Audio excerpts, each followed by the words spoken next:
ನಮಸ್ಕಾರ ಸ್ನೇಹಿತರೆ. ಇವತ್ತು ನಮ್ಮ ಕರ್ನಾಟಕದಲ್ಲಿ ಇರುವಂಥ ಎರಡು ವಿಶೇಷವಾದ ದೇವಸ್ಥಾನಗಳ ಬಗ್ಗೆ ಕೆಲವು ವಿಚಾರಗಳನ್ನ ತಿಳಿಸ್ಕೊಡ್ತೀನಿ. ವಿಡಿಯೋವನ್ನು ಪೂರ್ತಿಯಾಗಿ ನೋಡಿ ಸ್ನೇಹಿತರೆ. ಮೊದಲನೇದಾಗಿ ರಾಯಚೂರು ಜಿಲ್ಲೆಯಲ್ಲಿರುವಂತಹ ಶ್ರೀ ಲಕ್ಷ್ಮೀನಾರಾಯಣ ದೇವಸ್ಥಾನ. ಈ ದೇವಸ್ಥಾನದ ವಿಶೇಷತೆ ಏನು ಅಂದರೆ, ಸಾಮಾನ್ಯವಾಗಿ ನಾವು 1 ಲೀಟರ್ ನೀರನ್ನು ಸುಮಾರು 100 ಡಿಗ್ರಿ ಸೆಲ್ಸಿಯಸ್ಸಲ್ಲಿಟ್ಟು ಬಿಸಿ ಮಾಡಿದಾಗ ಆ ನೀರು ನಾರ್ಮಲ್ ಆಗೋಕ್ಕೆ ಸುಮಾರು 1.5 ಗಂಟೆಗಳ ಕಾಲ ಸಮಯ ಬೇಕಾಗುತ್ತೆ. ಆದರೆ ಈ ದೇವಸ್ಥಾನದಲ್ಲಿ ಅಷ್ಟು ಬಿಸಿಯಾಗಿರುವ ನೀರಿಂದ ಅಭಿಷೇಕ ಮಾಡಿದಾಗ, ಮೇಲಿಂದ ಅಭಿಷೇಕ ಮಾಡಿದಾಗ ಆ ನೀರು ಚರಣಕ್ಕೆ ಬರೋಷ್ಟರಲ್ಲಿ ಆ ಬಿಸಿ ನೀರು ತಣ್ಣೀರಾಗಿ ಮಾರ್ಪಡುತ್ತೆ. ಅದೇ ತಣ್ಣೀರಿಂದ ಅಭಿಷೇಕ ಮಾಡಿದಾಗ ಆ ತಣ್ಣೀರು ಬಿಸಿ ನೀರಾಗಿ ಮಾರ್ಪಡುತ್ತೆ. ಆದರೆ ಬಿಸಿ ನೀರನ್ನು ಚರಣಕ್ಕೆ ಅಭಿಷೇಕ ಮಾಡಿದಾಗ ಬಿಸಿ ನೀರಾಗಿ ಇರುತ್ತೆ, ತಣ್ಣೀರನ್ನು ಚರಣಕ್ಕೆ ಅಭಿಷೇಕ ಮಾಡಿದಾಗ ತಣ್ಣೀರಾಗಿರುತ್ತೆ. ಆದರೆ ಮೇಲಿಂದ ಕೆಳಗೆ ಬರುವಷ್ಟರಲ್ಲಿ ಬಿಸಿ ನೀರು ತಣ್ಣೀರಾಗುವಂಥದ್ದು, ತಣ್ಣೀರು ಬಿಸಿ ನೀರಾಗುವಂಥದ್ದು, ಇಂಥ ಒಂದು ವಿಶೇಷವಾದ ಶಕ್ತಿಯನ್ನು ಹೊಂದಿರುವಂಥ ದೇವಸ್ಥಾನ ಇದು. ಈ ಶಕ್ತಿಯನ್ನು, ಈ ವಿಶೇಷತೆಯನ್ನು ವಿಜ್ಞಾನಿಗಳು ಕೂಡ ಯೋಚನೆ ಮಾಡುವ ನಿಟ್ಟಿನಲ್ಲಿ ಮಾಡಿದೆ. ಅದೇ ರೀತಿ ಇನ್ನೊಂದು ದೇವಸ್ಥಾನ ಇದೆ. ನಮ್ಮ ಮೈಸೂರು ಜಿಲ್ಲೆಯ ನಂಜನಗೂಡಿಂದ ಸ್ವಲ್ಪ ಮುಂದೆ ಹೋದಾಗ ಸಂತಾನ ವೇಣುಗೋಪಾಲ ಕೃಷ್ಣ ದೇವಸ್ಥಾನ ಅಂತ ಒಂದು ದೇವಸ್ಥಾನ ಇದೆ. ಇದು ಸುಮಾರು 1800 ವರ್ಷಗಳ ಹಳೆಯ ದೇವಸ್ಥಾನ.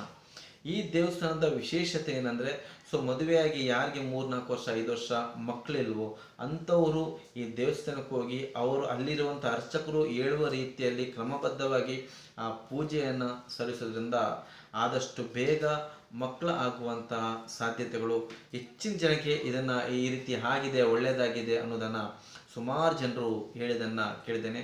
ನಾವು ಕೂಡ ಆ ದೇವಸ್ಥಾನಕ್ಕೆ ಖುದ್ದಾಗಿ ಭೇಟಿ ಕೊಟ್ಟು ಆ ನಿಯಮಬದ್ಧವಾಗಿ ಪೂಜೆಯನ್ನು ಸಲ್ಲಿಸಿದ್ವಿ. ನಮಗೂ ಕೂಡ ಒಳ್ಳೆಯದೇ ಆಗಿದೆ.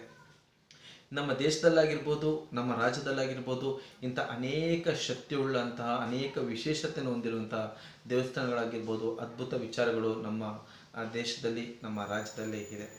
ಆದರೆ ಕೆಲವೊಬ್ಬರು ಈ ಡೋಂಗಿ ಸ್ವಾಮೀಜಿಗಳು, ಡೋಂಗಿ ಬಾಬಾಗಳು ಕೆಲವೊಂದು ವಿಜ್ಞಾನವನ್ನು ಬಳಸ್ಕೊಂಡು ಜನರನ್ನು ತಪ್ಪು ದಾರಿಗೆ ಮತ್ತು ಮೂಢನಂಬಿಕೆಗಳಿಗೆ ಆ ಕಡೆಗೆ ಸೆಳೆದುಕೊಂಡು ಹೋಗುವುದನ್ನು ಇತ್ತೀಚಿನ ದಿನಗಳಲ್ಲಿ ನಾವು ಹೆಚ್ಚಾಗಿ ಗಮನಿಸುತ್ತೇವೆ. ಶೂನ್ಯ ವೇಳೆಯಲ್ಲಿ ಶಿವಲಿಂಗವನ್ನು ಸೃಷ್ಟಿ ಮಾಡೋದು, ಶೂನ್ಯ ವೇಳೆಯಲ್ಲಿ ಬಂಗಾರದ ಚೈನನ್ನು ಸೃಷ್ಟಿ ಮಾಡೋದು, ರುದ್ರಾಕ್ಷಿಯನ್ನು ಸೃಷ್ಟಿ ಮಾಡೋದು, ವಿಭೂತಿಯನ್ನು ಸೃಷ್ಟಿ ಮಾಡೋದು, ಯಾವುದೇ ಕಾರಣಕ್ಕೂ ಯಾರಿಂದಲೂ ಕೂಡ ಶೂನ್ಯ ವೇಳೆಯಲ್ಲಿ ಯಾವುದನ್ನು ಕೂಡ ಸೃಷ್ಟಿ ಮಾಡೋಕ್ಕೆ ಸಾಧ್ಯನೇ ಇಲ್ಲ ಸ್ನೇಹಿತರೆ. ಆ ರೀತಿ ಏನಾದರೂ ಅವರು ಶೂನ್ಯ ವೇಳೆಯಲ್ಲಿ ಸೃಷ್ಟಿ ಮಾಡ್ತಿದ್ದಾರೆ ಅಂದರೆ ಅದು ಖಂಡಿತ ಅದು ಮೋಸವೇ ಆಗಿದೆ, ಅದು ವಂಚನೆಯಾಗಿದೆ. ಅಂಥದ್ದನ್ನು ಖಂಡಿತ ಯಾವುದೇ ಕಾರಣಕ್ಕೂ ನಂಬಕ್ಕೆ ಹೋಗಬೇಡಿ. ಕೆಲವು ವಿಜ್ಞಾನವನ್ನು ಬಳಸ್ಕೊಂಡು, ಕೆಲವು ಟೆಕ್ನಿಕ್ಗಳನ್ನು ಬಳಸ್ಕೊಂಡು ನಮ್ಮ ಕಣ್ ತಪ್ಪಿಸಿ ಇಂಥ ಚಮತ್ಕಾರವನ್ನು ಮಾಡ್ತಾರೋ ಹೊರತು ಇದು ಯಾವುದೋ ಒಂದು ಶಕ್ತಿಯಿಂದ ಇಂಥ ಚಮತ್ಕಾರವನ್ನು ಮಾಡೋಕ್ಕೆ ಸಾಧ್ಯನೇ ಇಲ್ಲ. ಶಕ್ತಿ ಅನ್ನೋದು ಖಂಡಿತ ಈ ಪ್ರಕೃತಿಯಲ್ಲಿ, ಈ ಭೂಮಿಯಲ್ಲಿ ಇದ್ದೇ ಇದೆ. ಅದು ವಿಜ್ಞಾನಿಗಳು ಕೂಡ ಅದನ್ನು ಒಪ್ಕೊಂಡಿದ್ದಾರೆ. ಯಾವುದೋ ಒಂದು ವಿಶೇಷವಾದಂಥ ಶಕ್ತಿ, ಕಣ್ಣಿಗೆ ಕಾಣದಿರುವಂಥ ಶಕ್ತಿ ಈ ಈ ಈ ಪ್ರಪಂಚದಲ್ಲಿದೆ, ಈ ವಿಶ್ವದಲ್ಲಿದೆ. ಅದು ಏನು ಅಂತ ಕಂಡಿಡಿಯೋಕ್ಕೆ ಯಾರಿಂದನೂ ಸಾಧ್ಯವಿಲ್ಲ ಅಂತ. ಆ ಶಕ್ತಿ ಅನ್ನೋದು ಖಂಡಿತ ಇದೆ.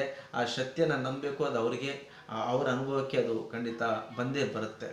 ಒಂದಲ್ಲ ಒಂದು ದಿನ ಅವರ ಅನುಭವಕ್ಕೆ, ಪ್ರತಿಯೊಬ್ಬರ ಅನುಭವಕ್ಕೂ ಬಂದೇ ಬರುತ್ತೆ. ಅದೇ ಈ ರೀತಿ ಡೋಂಗಿ ಬಾಬಾಗಳು, ಡೋಂಗಿ ಸ್ವಾಮೀಜಿಗಳ ಹಿಂದೆ ಯಾವತ್ತೂ ಹೋಗಬೇಡಿ.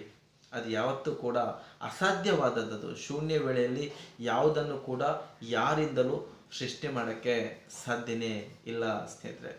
ಯಾವುದು ಸರಿ, ಯಾವುದು ತಪ್ಪು ಅನ್ನೋ ವಿವೇಚನೆ ನಮ್ಮಲ್ಲಿದ್ದರೆ ಖಂಡಿತ ಜೀವನದಲ್ಲಿ ನಾವು ಯಾವತ್ತಿಗೂ ಮೋಸ ಹೋಗಲ್ಲ, ಇನ್ನೊಬ್ಬರಿಗೂ ಮೋಸ ಮಾಡಲ್ಲ. ನಮಸ್ಕಾರ ಸ್ನೇಹಿತರೆ.